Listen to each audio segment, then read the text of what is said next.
बिस्मिल्लाहिर्रहमानिर्रहीम। ये पार्ट 4 है साइट पे वर्किंग का। तमाम इंस्टॉलेशन के हवाले से स्टेप बाय स्टेप तमाम वीडियोस आप लोगों को मिल जाएंगी। ये पार्ट 4 इस वक्त कैप्चर किया गया है और आप लोगों को इसके हवाले से गाइड किया जाएगा कि मज़ीद आपको क्या क्या चीज़ों की सेटिंग करनी चाहिए जब कभी आप साइडों पे काम करें, क्या एहतियात होता है, किस तरीके से आपको टेस्टिंग करनी है पाइपों की और किस तरीके से आपको उसको इंसुलेशन करना है। तो तमाम चीज़ों के हवाले से मैं आज आपसे डिस्कस करूँगा पार्ट 4 में।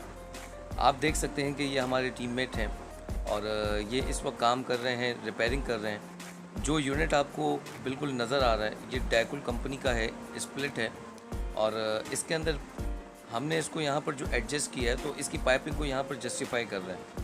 तो पाइपिंग के अंदर देखें यहाँ पर जॉइंट लग रहा है क्योंकि साइजिंग हमने एक लेवल की चलाई है और इन्वर्टर के अंदर 38/14 पाइपिंग आई हुई है, लिक्विड पाइप और सक्शन पाइप।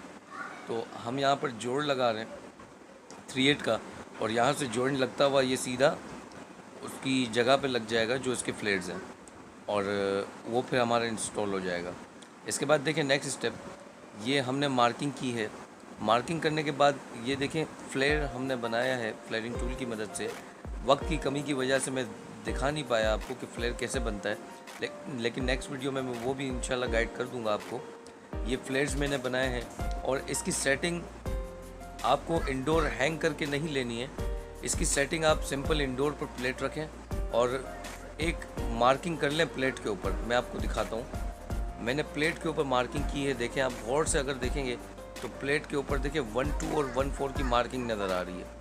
तो ये मैंने इंडोर पर उसके जो बोल्ड हैं, जो फ्लेयर्स हैं, उसकी मार्किंग मैंने लेके इनको फ्लेयर्स पे कट कर लिया है। तो आप ये इसको कर सकते हैं इजीली। इसी तरीके से मार्क करके आप सिंपली इसको फ्लेयर्स बना लीजिए। जैसे ही आप इंडोर लगाएंगे तो उसकी सेम सेटिंग ऐसी ही आएगी जैसे आपने फ्लेयर बनाया। ये ड्रेन पाइप और ये मैंने वायरिंग निकाल दी है। इसकी शीट की कटिंग के हवाले से मैंने लास्ट वीडियो में डिस्कस किया था कि आपको 1 पीस पे जहाँ इंडोर आपका लगता है वहाँ पर शीट आपको कटिंग करा के रखनी है। तो उस वीडियो को अगर नहीं देखा तो वो वीडियो लाजमी आप देखें, ताकि बहुत हेल्पफुल रहेगी वो वीडियो भी आपके लिए कि जब कभी वुड वर्क आप लोग देखें कि कई कंपनी में वुड वर्क हो रहा है तो वहाँ पर इंस्टॉलेशन में आपको किस तरीके की कटिंग रिक्वायर्ड होती है, आप उसका ख्याल रखें। ये ड्रेन पाइप है।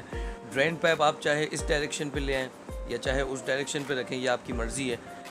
मुझे इस वक्त इस एसी के अंदर ये डायरेक्शन रखनी है तो मैं यहाँ से निकाल के इसको सिंपली इस तरफ डायरेक्शन पे रख लूँगा। तो ड्रेन पाइप की एडजस्टमेंट आप दोनों साइडों पे यूज़ कर सकते हैं।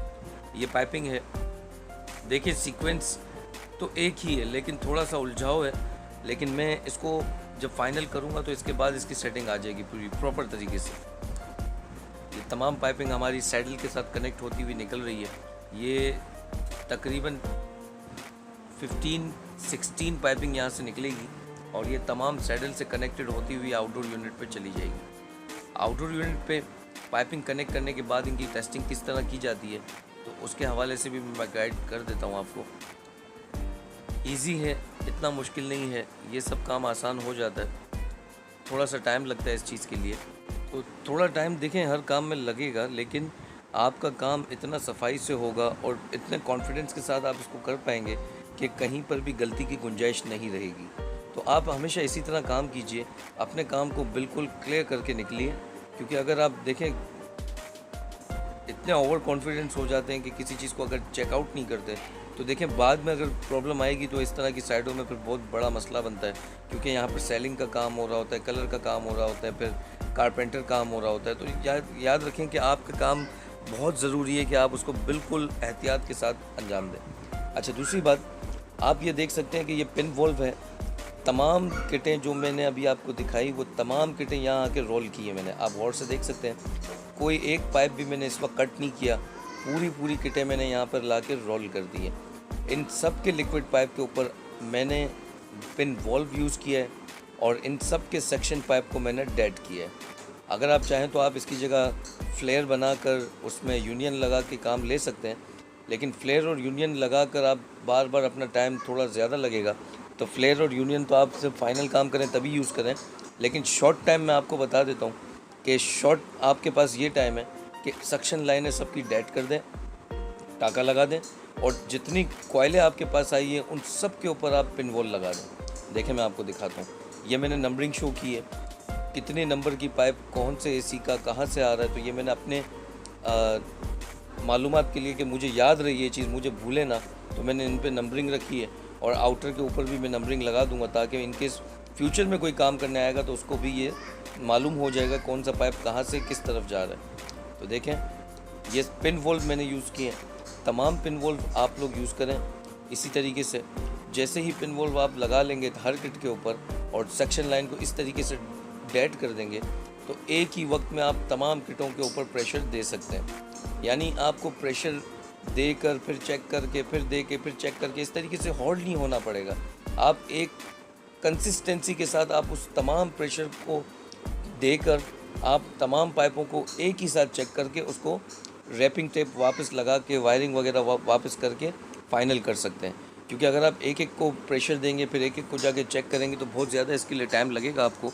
तो आप ये ट्रिक आजमाइए, जब भी आप इस तरह की साइडों में काम करें तो पिन वोल्व तमाम किटों पे लगाइए, सेक्शन लाइन को डेड कीजिए और तमाम को एक साथ ही प्रेशर दे दीजिए।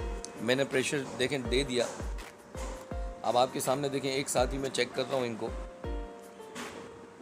ये कोशिश कीजिए कि जहाँ पर आपकी जॉइंट हो वो सब एक डायरेक्शन पर आए, आगे पीछे ना आए, क्योंकि अगर एक डायरेक्शन पे होंगे तो इन फ्यूचर अगर प्रॉब्लम आएगी तो आप एक अपने पास मैप के ऊपर एक इंडिकेट कर देंगे यहाँ पर जॉइंट है, यहाँ पर जॉइंट है, तो जिससे बाद में काम करने वालों के लिए बड़ी आसानी हो जाएगी। ये देखें, ये टेस्टिंग हो रही है, इसी तरीके से टेस्ट होता है। देखें, थोड़ा सा क्लोज करके दिखाने की कोशिश करता हूँ आपको। मैंने वहाँ से प्रेशर हर किट के ऊपर डाल चुका हूँ और ये देखें, ये इस तरीके से टेस्टिंग हो रहा है। एक एक चीज़ देखें, अव्वल तो ये लीकेज इतने होते नहीं हैं, लेकिन मैं जस्ट आप लोगों को समझाने के लिए कि इस तरीके से आप इसको टेस्ट कर सकते हैं। टेस्टिंग लीकेज इस तरह पता चलेगी कि जहाँ पर मैंने अभी देखें ये सेफ़ यूज़ किया है सरफ़ वाला पानी का, तो यहाँ पर ज़्यादा मिकदार में बुलबुले फूलेंगे। जिस तरह आपने देखा होगा बबल्स वाला एक बच्चों के खेलने का भी आता है, उस तरह के जो बबल्स निकलते हैं तो वो बबल्स इसमें निकलेंगे अगर लीकेज होगा तो देखें, अब मैं एक और किट पे भी प्रेशर डाल रहा हूँ। देखें, यहाँ से प्रेशर जा रहा है। तमाम किटों के ऊपर आप एक सीक्वेंस में प्रेशर दे दीजिए और जब तक आप कंप्लीट फिटिंग ना कर लें तब तक इनके प्रेशर को इन पाइपों के अंदर होल्ड रहने दीजिए।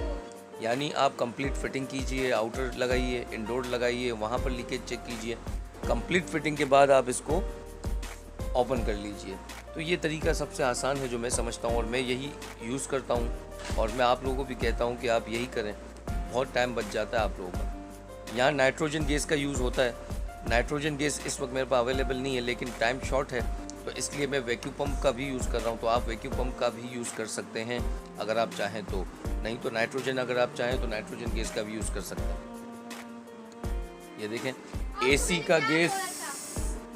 का गैस कभी भी आप यूज़ मत कीजिए क्योंकि उसका प्रेशर इतना पावर में नहीं होता कि आपको लीकेज ज़ाहिर हो जाए इतना, और बहुत लंबी लेंथ है।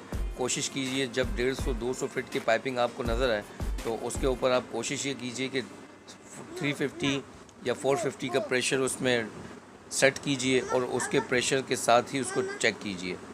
ये देखें, हर चीज़ देखें, आपको क्लियर दिखा रहा हूँ ताकि आप लोगों को कन्फ्यूजन ना रहे। फिर भी कोई बात हो, आपको जो बात समझ ना आ रही हो तो आप मुझसे कमेंट में पूछ सकते हैं। मैं कमेंट में आपको लाजमी जवाब दूंगा जब भी आपका कमेंट देखूंगा। अगर आप चाहते हैं कि हमारी टीम आपका काम करे और साइडों पे काम करते हैं तो आप मुझे कांटेक्ट कर सकते हैं। मेरा कांटेक्ट नंबर भी वीडियो के अंदर मौजूद है। तो आप अगर कंसल्ट भी करना चाहें तो आप मुझे विज़िट करवा सकते हैं अपनी साइट पर जहां आपको काम लेना है, तो उसके हवाले से मैं आपको गाइड कर दूंगा और जो तरीक़ेकार होगा वो समझा भी दूंगा। तो अगर आप चाहते हैं हमारी टीम काम करे तो बेशक हम भी आके काम कर सकते हैं आप लोगों का। तो यही देखें, काम के तरीके होते हैं। जिस तरीके से हमने पाइपिंग की है, एयर कंडीशन टेक्नीशियंस जितने भी होते हैं देखें इस तरीके की पाइपिंग नहीं करते। हमारी कोशिश ये होती है कि काम को सफाई के साथ किया जाए, एक एक चीज़ को नोटिस करके एक एक चीज़ को नोट डाउन करते हुए लेके जाएं ताकि फ्यूचर में भी कोई काम करे तो उनके लिए भी आसानी हो जाए। देखें, अब इसकी भी टेस्टिंग हो रही है, यानी हमारी तरफ से बिल्कुल क्लैरिटी हो जाएगी इस चीज़ की कि पाइपों पे लीकेज नहीं है। क्योंकि होता यही है कि अगर ब्रांडेड यूनिट हम लगाते हैं तो देखें ब्रांडेड यूनिट भी ख़राब होते हैं, लीकेज होती है, लेकिन उसका भी चेक करने का तरीका यही है कि ब्रांडेड यूनिट के अंदर आउटर के अंदर गैस मौजूद होगी और इंडोर के अंदर भी प्रेशर मौजूद होगा। अगर आपको ऐसा लगता है कि आपने अपना एसी न्यू परचेज़ किया है और आउटर के अंदर गैस नहीं है तो सिंपली आउटर को लाजमी रिप्लेस करवा लीजिए, आप उस आउटर को यूज़ मत कीजिए। अगर आपको लगता है कि इंडोर में भी प्रेशर कंपनी की तरफ से नहीं मिला तो लाजमी उस इंडोर को रिप्लेस कराइए, उस इंडोर को भी यूज़ मत कीजिए, क्योंकि कंपनी कभी भी एम्प्टी आउटर या इंडोर आपको नहीं देती, वो प्रेशर डाल के होल्ड करके ही रखती है ताकि लोगों के लिए आसानी हो जाए और ये मालूम हो जाए कि ये प्रॉब्लम इसमें लीकेजेस के नहीं है। ये देखें लीकेजेस देखें, मैं step by step her pipe की तरफ जा रहा हूँ और हर पाइप को एक साथ ही चेक कर रहा हूँ। कंसिस्टेंसी मेरी इतनी प्योर है कि पाइपों पे सब पर प्रेशर मौजूद है। और यहाँ से देखें एरोफ्लेक्स जो पाइप है मैंने कट करके उसको देख रहा हूँ, जहाँ जहाँ मैंने जोड़ लगाया वहाँ से मैं इसको बिल्कुल क्लियर करके देख रहा हूँ ताकि मेरी तरफ से मैं सेटिस्फाई हो जाऊँ कि अब यहाँ पर लीकेजेस नहीं है। तो यही काम का तरीका, आप इसी को फॉलो करें और इसी तरह चलें। बाकी आपकी मर्ज़ी, आपको इससे ज़्यादा अगर आसान तरीका आता है तो आप उसको फॉलो कीजिए। देखें हर चीज़ चेक हो जाएगी। ये बर्तन धोने वाला एक स्कॉच ब्राइट होता है, ये फॉर्म होता है एक तरह से, आप कोई भी फॉर्म यूज़ कर सकते हैं। तो इससे झाग थोड़ा अच्छे तरीके से बनता है तो मैंने इसको यूज़ किया, तो आप भी यूज़ करें। देख सकते हैं कि आप झाग इसमें कितनी सफाई से बन रहा है और आपको हर चीज़ चेक हो जाएगी। ये देखें बिल्कुल आसान है, तो तरीका यही है। तो अगर वीडियो के हवाले से कोई बात हो तो मुझे लाजमी बताइए, तो मैं आपको हेल्प करने की कोशिश करूँगा। ये कैसेट यूनिट है, एज़ पर सैम्पल मैं इसको इस वक्त वॉल पे अपना रूफ़ पे लगा रहा हूँ, सिर्फ इसलिए ताकि क्लाइंट ये देख लें और उनकी डायरेक्शन जो हो, उनको जो तरीक़ेकार पसंद हो उसके अकॉर्डिंग हम बाकी यूनिट भी लगा दें। तो सबसे पहले देखें मैंने सैम्पल के तौर पे ये हैंग किया है, लेकिन इंशाल्लाह जैसे ही ये पास हो जाएगा वो क्लियर कर देंगे कि इनको डायरेक्शन क्या चाहिए। तो उसके बाद मैं कैसेट यूनिट्स की फ़िटिंग की वीडियो अपलोड करूँगा और उसके हवाले से आपको गाइड करूँगा, उसकी ड्रेन के हवाले से गाइड करूँगा। तो मिलता हूँ किसी और वीडियो में, तब तक के लिए अल्लाह हाफ़िज़, अपना ख्याल रखिए, अल्लाह ने के बाद।